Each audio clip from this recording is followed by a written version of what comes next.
いいかエメト。いざって時だ。いざって時？そうだ。過去から俺がお前を助ける。いつだってそうだろ。そしたらお前が死んでもそばにいるみたい。おいおい、ずっと先の話だぞ。ずっとずっとずっと。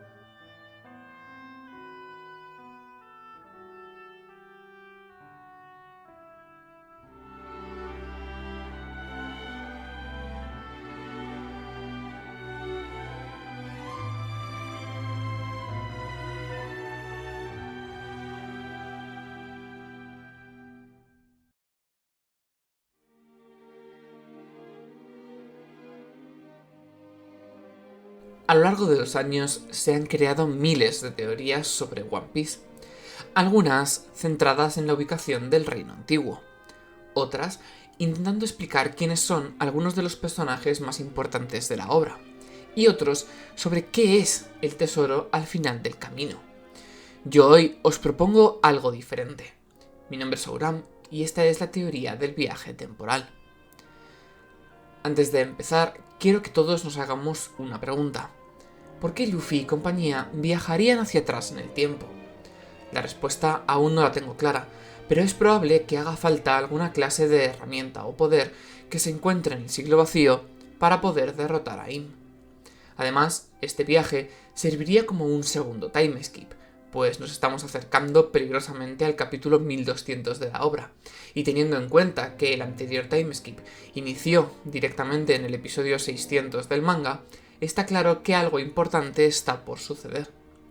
Mi conclusión es que Luffy, en este viaje temporal, acabará convertido en el Joy Boy que conocemos como leyenda. En esta teoría hablaremos de Emmet y de Joy Boy, de Im y de Vivi, y de la importancia de Shirahoshi y la promesa. Estará dividida en dos partes. En la primera, estableceremos a los personajes y por qué pienso que Luffy y Vivi viajarán al pasado. En la segunda, hablaremos de las consecuencias que traerá que Luffy sea Joy Boy. Este vídeo está dedicado a los dos podcasts de One Piece que más sigo a día de hoy, One Piece el podcast y Radio Pirata. Sin ellos no me habría animado a hacer una teoría y nunca hubiera conectado tantos puntos que antes me pasaban desapercibidos. Os pido mente abierta, que escuchéis con atención y sobre todo que disfrutéis. Ahora sí, empezamos con la teoría.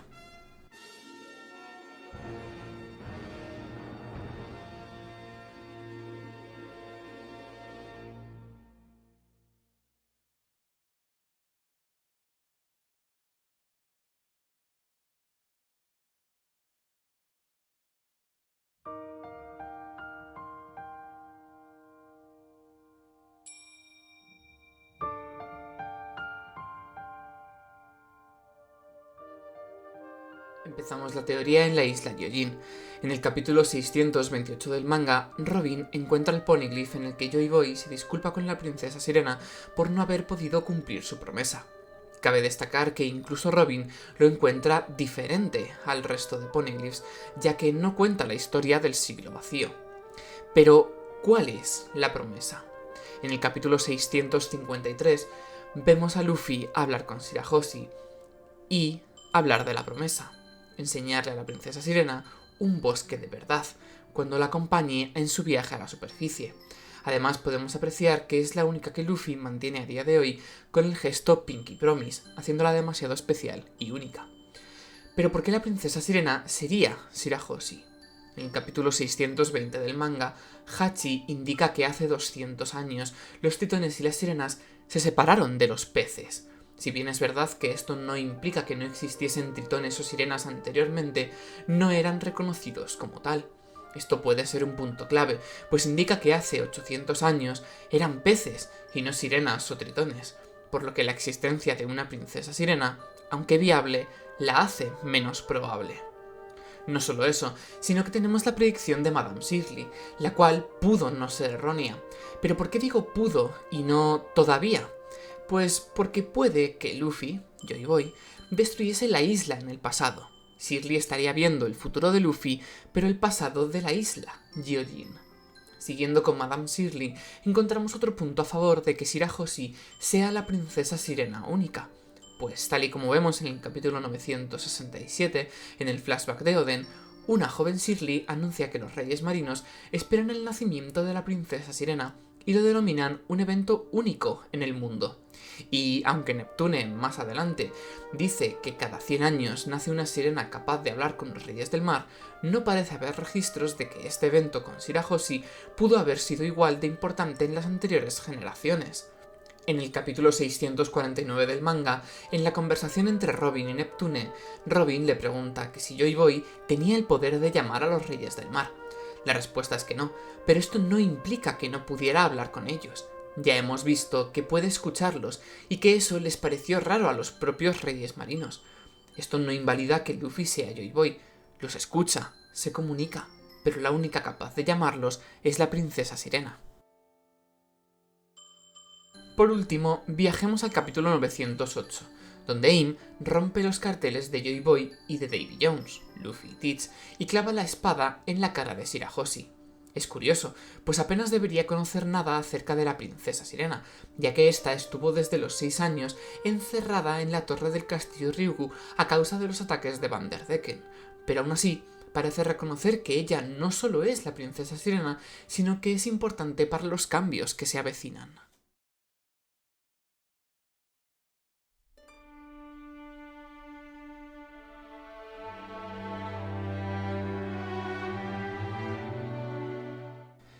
Ahora entramos en un punto de la teoría que surge del propio nombre de Vivi, su madre Titi y su relación con Lily.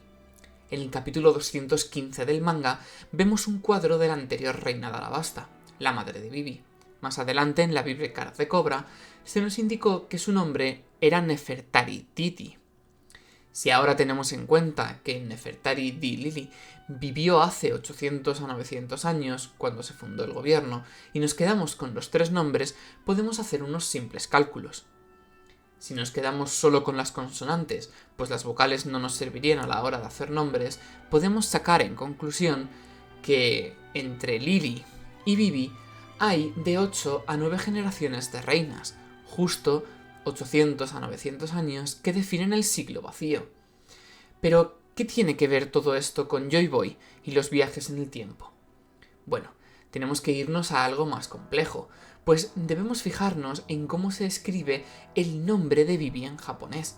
Sus kanjis son Vivi, que en romaji sería Vivi escrito con B.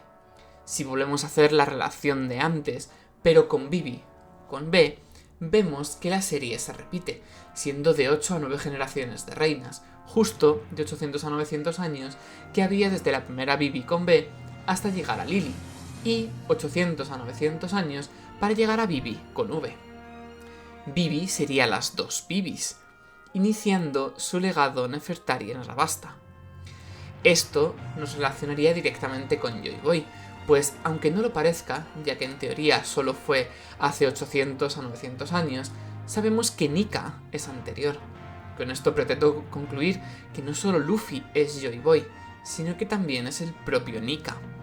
A lo mejor Luffy y Vivi deben viajar a diferentes puntos de la historia, siendo uno el primer mundo donde pudo convertirse en Nika, y siendo el segundo el siglo vacío, donde conocería personajes como Emmet, Zunisa o Lily.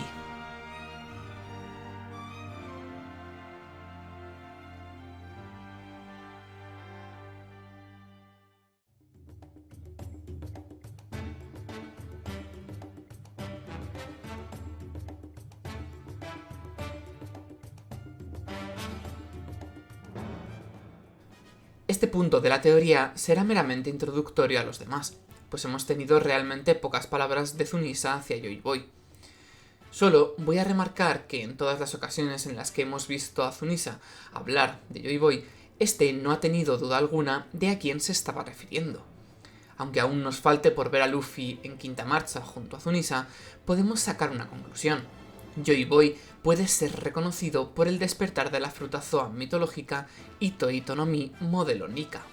Y sí, No hay prueba definitiva para decir que esto significa que Luffy se convertirá literalmente en Joy Boy, pero si vamos al capítulo 1044, vemos que Momonosuke le traslada a Yamato las palabras que Zunisa dijo en el 1043, indicándole que literalmente Luffy es Joy Boy. Y se de sobra que aquí todos lo consideran la voluntad heredada. Yo también lo hacía, pero me resulta raro que sea una confirmación tan directa por parte de alguien que podemos estar seguros conoció bien a Joy Boy. Por último, añadir su mención final hacia Joy Boy, en el capítulo 1046, donde dice: es como si estuvieras justo ahí, y parece como si esto fuera obra del destino. Podemos entender de nuevo esto como la voluntad heredada, aunque la otra interpretación es que, al ser este el primer despertar de la fruta, y por lo tanto la primera vez que Joy Boy usaría este poder, Zunisa aún no ha sido capaz de comprender que esto ocurrió antes del Joy Boy que conoció en el siglo vacío, tal y como le ocurrió a Emmet en Egghead.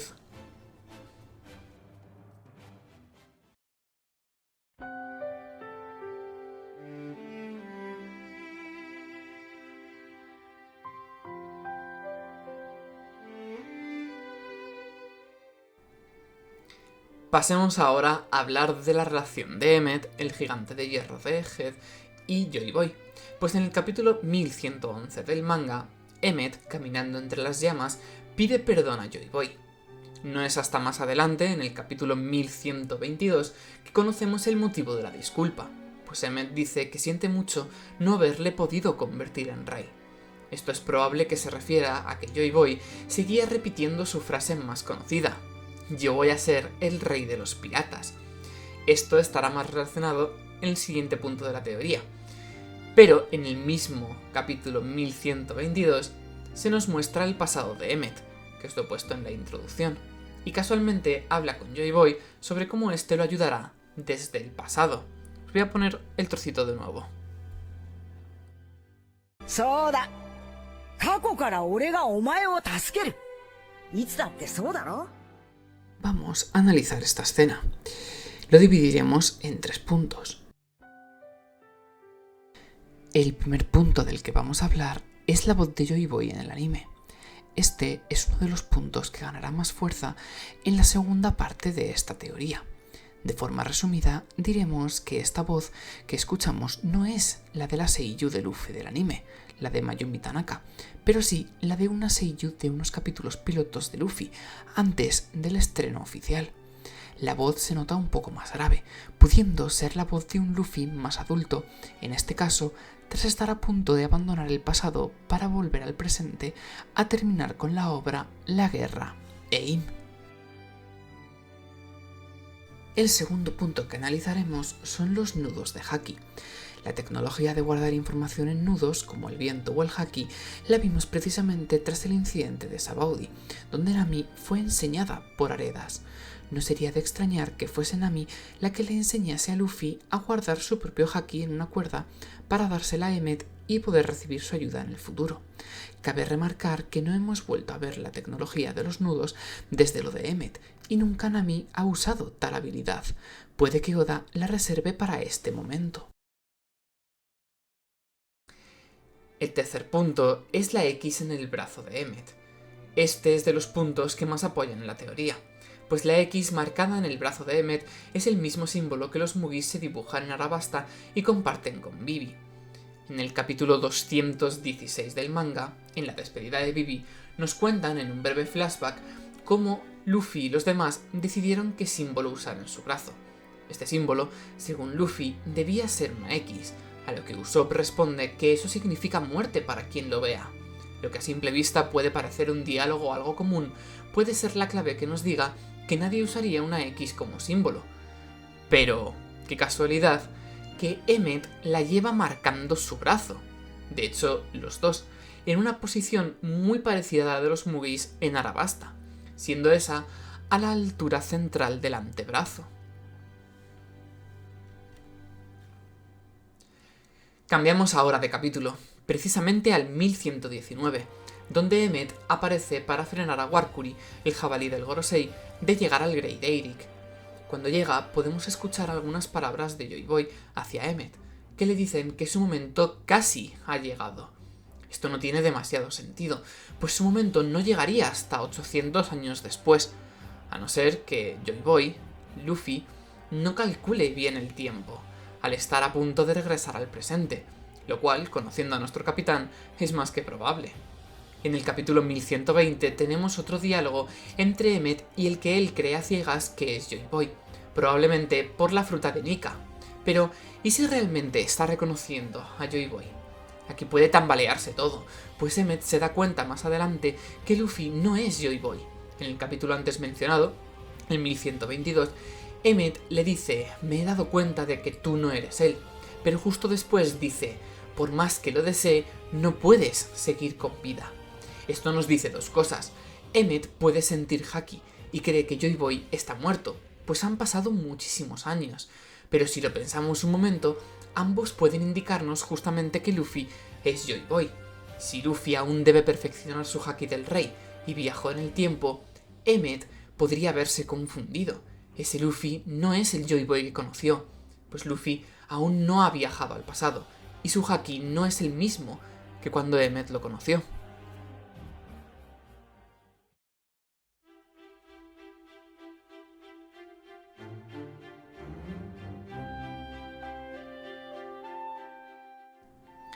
Para no cambiar de arco, he querido mencionar aquí que, tal y como nos dijo Vegapunk en el capítulo 1114 del manga, hace unos 900 años, en el ahora conocido como Siglo Vacío, nació un hombre que se identificó como el dios del sol Nika, de las leyendas de Elbaf, pues este poseía un cuerpo con las propiedades de la goma. Su nombre era Joy Boy y fue llamado el primer pirata. Pero, ¿cómo podría ser entonces que Luffy fuera este, Joy Boy? A lo largo de la obra hemos visto cómo Luffy no deja de repetir varias frases. Antes vimos que con Emmet sería la de voy a ser el rey de los piratas. Aquí veríamos otra de las frases icónicas, pues Luffy siempre se presenta como soy Monkey D. Luffy, un pirata. Y pensando en cómo actúa Luffy allá por donde va, pues siempre se ha comportado como un pirata, podemos llegar a la conclusión que todo el mundo definió a Luffy, Joy Boy, como ese primer pirata. Pensemos un momento en la traducción del nombre de Joy Boy. En español significa literalmente chico alegre. Y no hemos conocido a otro personaje más alegre y divertido que Luffy. Si conectamos los puntos, no sería de extrañar que, en un mundo triste u oprimido como podría ser el Reino Antiguo, la aparición de un joven como Luffy chocara con los estándares, lo que haría que Luffy fuera llamado Joy Boy. Pero, sumando a este punto, tenemos la pregunta: ¿por qué lo llamarían Joy Boy y no Luffy? Bueno, esto es relativamente fácil de contestar, pues todo el mundo en la actualidad, salvo los Mugis y escasos personajes más, llaman a Luffy Mugiwara y no Luffy. Tenemos un ejemplo claro. 久しぶりだな、麦わら。 Lo mismo pudo ocurrir aquí, que en vez de destacar su sombrero de paja, ya que podría ser un atuendo genérico de aquel reino, destacaran su personalidad, llamándolo por el mote de Joy Boy. Y tengo que decir que lo de atuendo, característico del reino antiguo, lo podríamos haber visto ya con los Yeti Cool Brothers y con el gorro que guarda Im en Mariejoa.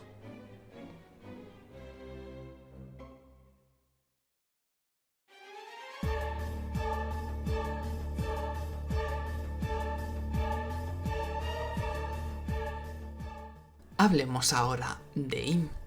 Sé que lo estáis deseando, pues él sabe que esto iba a suceder.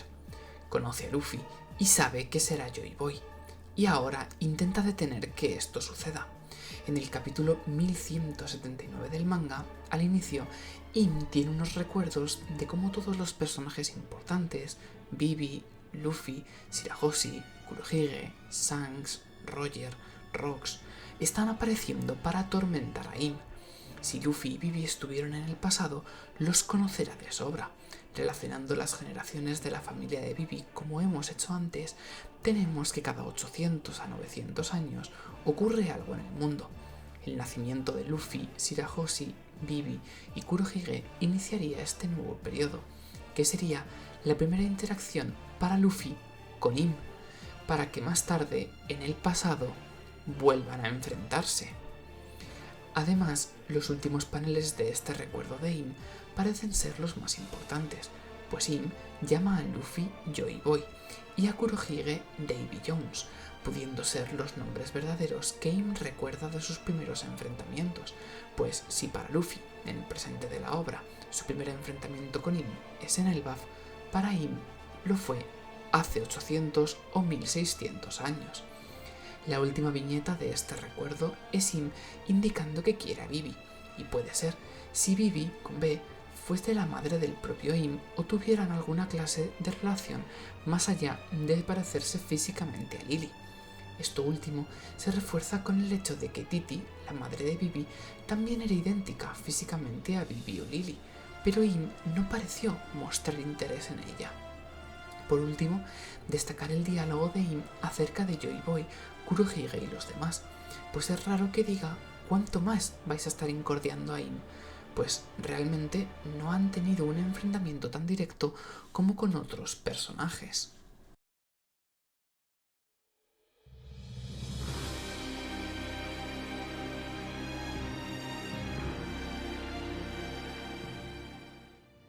Ahora llegamos al punto donde explicar todo lo que ocurrirá u ocurrió en el siglo vacío y el primer mundo. Neronaim, claramente basado en el emperador romano Nerón, añado aquí la teoría de quién es Im de Frigoadri, tuvo una infancia marcada por la competencia por el trono del antiguo reino. Su madre, Agripina, en mi caso estaría representada por una posible Nerona o Nefertari Vivi, intentaría que Im se convirtiera en el rey del antiguo mundo. Y aquí es donde nos introducirían a David E. Jones, contándonos cómo sería el fundador de la DI, su significado y cómo realmente el heredero de la DI sí que sería el hijo de David y Sebek, David y Teach, y por consiguiente el legítimo rey del mundo. Para reforzar la teoría, tenemos el momento en el que Im se queja a Sebek diciéndole que David E. Jones nunca fue rey de nada. Esto, sumado a la teoría de Frigo, nos indicaría que Im le robó el título de rey del mundo. Al ver la forma de actuar de su hijo, Vivi intentaría detenerlo, fallando estrepitosamente. Si no muriese Vivi a manos de Im aquí, es probable que fuera porque, según lo comentado anteriormente, nuestra Vivi fuera esta Vivi. Si fueran dos personajes distintos, o ni siquiera Vivi fuera su verdadera madre, no creo que Im dudase en matarla. Es posible incluso que se trate de algún pariente de la familia Manmayer, y por eso mantiene tan cerca siempre a Gunko, que por cierto, está confirmado que su pelo es de color azul, lo que podría seguir reforzando la idea de su parentesco con los Nefertari. Pero esto no sería todo lo que ocurriría en el siglo vacío. Hay que buscar un motivo más fuerte por el que Im quisiera el trono otorgado legítimamente a David E. Jones, el cual pudo ser obtener la Mother Flame. Si en el siglo vacío se mantuviese la Mother Flame como obsequio al rey del antiguo reino, coronarte automáticamente te daría poder sobre las armas ancestrales, al menos Plutón, que es probablemente la única física entendiéndola como una máquina y no como el poder de una persona o animal. Estas armas no creo que se construyesen en el siglo vacío, pues el denominador ancestral nos indica que son muy anteriores a esta etapa. Y si volvemos a visitar el Harley, en el capítulo 1138, podemos ver que en el primer mundo, inicio del segundo, ya había la tecnología para crearlas, además de ver una especie de arca que podría ser Plutón entre ambos mundos. Y así llegamos al por qué Im querría ser el rey. Tener las armas ancestrales, el reconocimiento como rey y sobre la historia le daría un poder para contar la historia a su placer, pues no habría dejado testigos y sería el único escritor.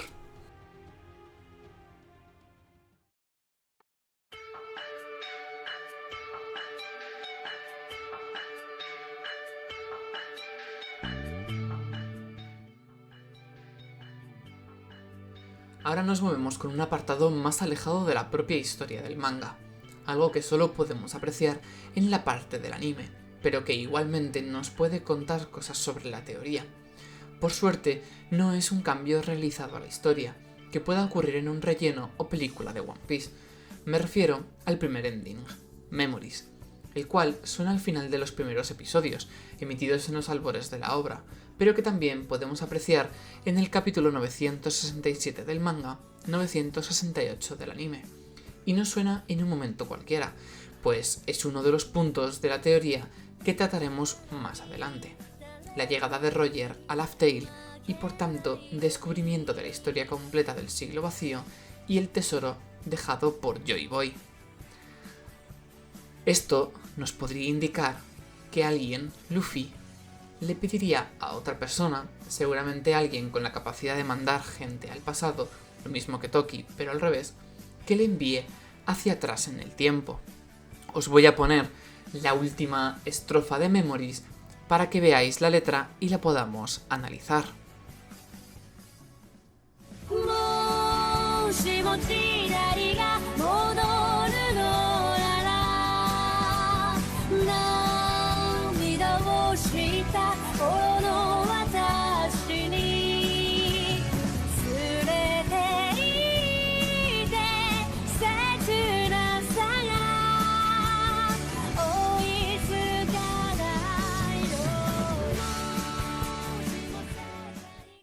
Como vemos, dice: si el tiempo pudiera retroceder, llévame allí y crea recuerdos para que no se desvanezcan.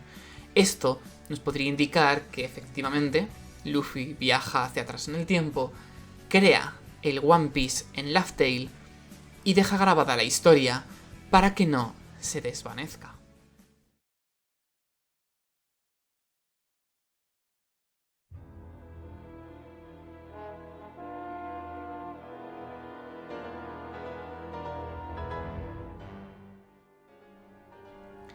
El Gran Tesoro ha suscitado misterio e interés durante casi 30 años de obra.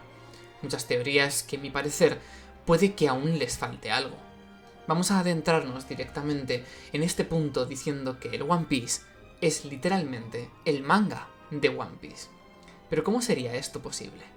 Bueno, tomando en cuenta toda la teoría que hemos ido confeccionando hasta ahora, el One Piece es ese tesoro dejado por Joy Boy, es decir, Luffy, y sería su historia escrita en los poneglyphs con la ayuda de Robin. Viajemos de nuevo al capítulo 967 del manga, cuando Roger llega a Laugh Tale y su reacción es reírse de lo que ha leído. Literalmente después dice: ¡qué historia tan graciosa, Joy Boy! Me hubiera gustado vivir en la misma época que tú. Aquí obviamente podemos pensar en que Roger se refiere a lo ocurrido en el siglo vacío, pues habla de Joy Boy. Pero algo se me hace extraño si nos paramos a pensarlo. Si lo escrito en Laugh Tale es una historia cómica o graciosa, y a su vez es la historia del siglo vacío, vemos una clara contradicción. Sabemos de sobra que tras el siglo vacío, el ganador de la guerra fue In y el gobierno mundial, por lo que no debería tener ni un ápice de diversión dentro. Pero, ¿y si lo que hay escrito en la isla no es la historia del siglo vacío, sino la historia de Luffy y sus amigos? Sabemos que, aunque también han tenido momentos duros, la mayor parte del tiempo Luffy y sus nakamas se la han pasado festejando, comiendo, bebiendo, riendo.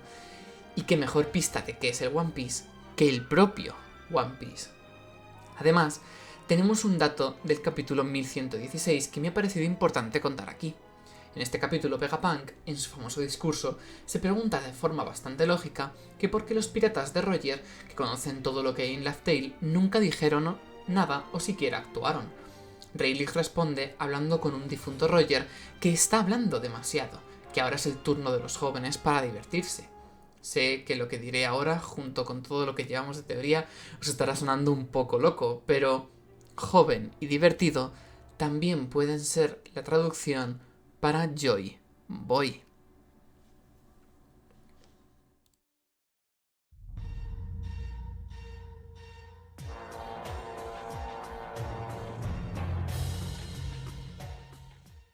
Entramos en la recta final de la teoría, y esta parte es mucho más abstracta ya que no tiene tantos fundamentos. Está basada más en mi opinión que en pruebas que hayan podido salir del manga. El regreso del sombrero a Shanks es un acontecimiento que se debería dar en el presente de la obra al 100%. Esto ayudaría a afirmar que Luffy ha crecido como personaje y se ha convertido en un gran pirata. Es uno de los Yonko, tiene 3 Ryo Poneglyph y es una de las personas más cercanas a encontrar el One Piece hoy en día. Pero si bien esto sería lo lógico, sabemos que a Oda le gusta darle un toque diferente a estos momentos. Entonces, ¿cómo se podría dar la entrega de este sombrero. Voy a plantear 3 escenarios, y así podremos abarcar diferentes opciones. Os animo a dejar en comentarios la opción que veis más viable. El primer escenario es el final bonito. Shanks y Luffy se reúnen en la última isla o en la propia Laugh Tale, y la devolución del sombrero ocurre tras una batalla amistosa donde comprueben sus fuerzas. Esta es la opción que más entiende a la gente como la correcta. Vamos ahora con el segundo final, el final trágico. Esta sería una opción similar, pero en medio de la batalla ocurriría algo inesperado, pues Marshall D. Teach, alias Barba Negra, entraría en acción matando a Shanks. Este es otro de los escenarios más valorados por la comunidad. Al morir Shanks, Luffy no podría entregarle su sombrero. Puede que esta muerte se dé por otras razones, pero quiero centrarme más en cómo entregaría Luffy ese sombrero. La opción más simple y más probable es que en su tumba Luffy dejase apoyado el sombrero de paja y, con dolor por la pérdida, fuera a pelear contra Barba Negra y así terminar la obra, derrotando al último pirata y llegando a Laugh Tale. La opción que contempla mi teoría es que el sombrero ya ha sido entregado por Luffy. Para ello, tenemos que volver al punto central de la teoría, donde Luffy viaja al pasado. No voy a volver a explicar los motivos por los que iría, solamente vamos a explicar cómo Luffy ya le ha entregado el sombrero a Shanks. Para ello, he hecho un diagrama que vamos a ver a continuación. Luffy viaja al pasado. Después se convierte en Joy Boy. Justo después crea el One Piece en Laugh Tale. Joy Boy muere dejando a sus descendientes o herederos el sombrero de paja para que algún día se lo puedan entregar a su amigo, del que nadie sabe nada. Pasan las generaciones y el sombrero acaba en manos de Roger. Por casualidades del destino, el sombrero es entregado por Roger a Shanks. Roger llega a Laugh Tale y encuentra un último mensaje de Joy Boy diciendo que por favor se haga entrega de un sombrero de paja a un tal Shanks. Roger regresa y le cuenta a Shanks, el diálogo que todavía desconocemos, que él es el que cree el elegido, que se haga fuerte y que vaya a por el One Piece. Roger podría creer aquí que Shanks llegase para así poder recibir el mensaje dejado por Luffy, Joy Boy.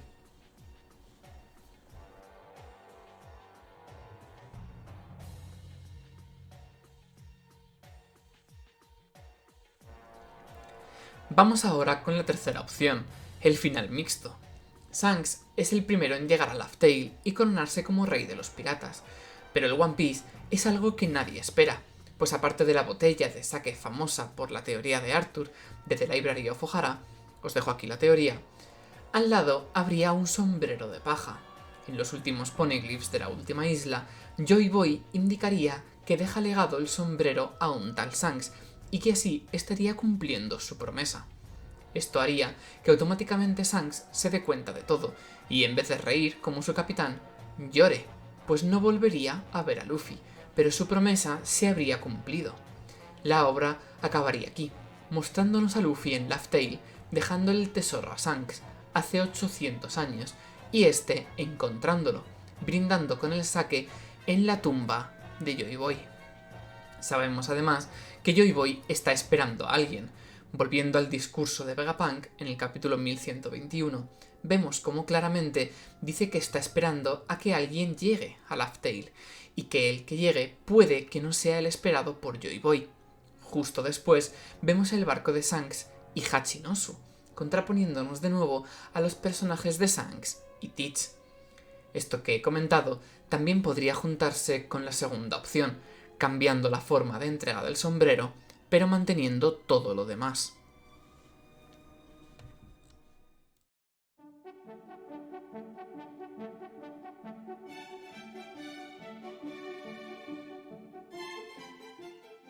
Con todo esto, llegamos a la última consecuencia de que Luffy, viajando al pasado, se hubiera convertido en Joy Boy. Tras haber creado el One Piece, haber luchado contra Ime en el pasado y haberse hecho mucho más fuerte, Luffy podría morir representando una vuelta al presente, por lo que su muerte sería más bien una desaparición, y con más años junto a sus nakamas más fuertes que nunca, ahora sí derrotar a Im. Sabemos de sobra que Luffy se enfrenta 3 veces o más a sus enemigos. Lo vimos con Crocodile, lo vimos con Kaido, que tras varios intentos de vencer al villano, Luffy se alza con la victoria. Aquí estaría representada por la primera vez, puede ser en Elbaf o puede ser en el primer mundo, la segunda vez cuando se convirtió en Joy Boy y la tercera al final de la obra. Explicamos así el poderoso haki de Joy Boy que salió de Emmet y que Luffy se quedó tan impresionado.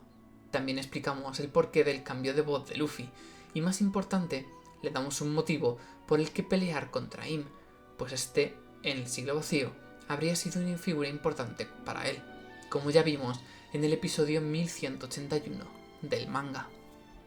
Sé que es una teoría algo loca de escuchar y algo complicada de entender. Creo que la teoría de que Luffy viaje al pasado y se convierta en Joy Boy es algo que nadie se ha parado a plantear, pues no estamos acostumbrados a ver viajes en el tiempo en One Piece. Pero ya vimos viajes en el tiempo y se acoplaron bastante bien a lo que era la obra.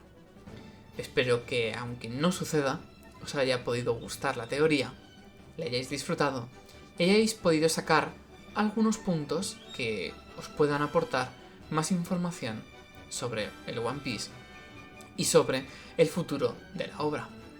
Sin más dilación, espero que lo hayáis pasado bien y nos vemos en la próxima. Hasta luego.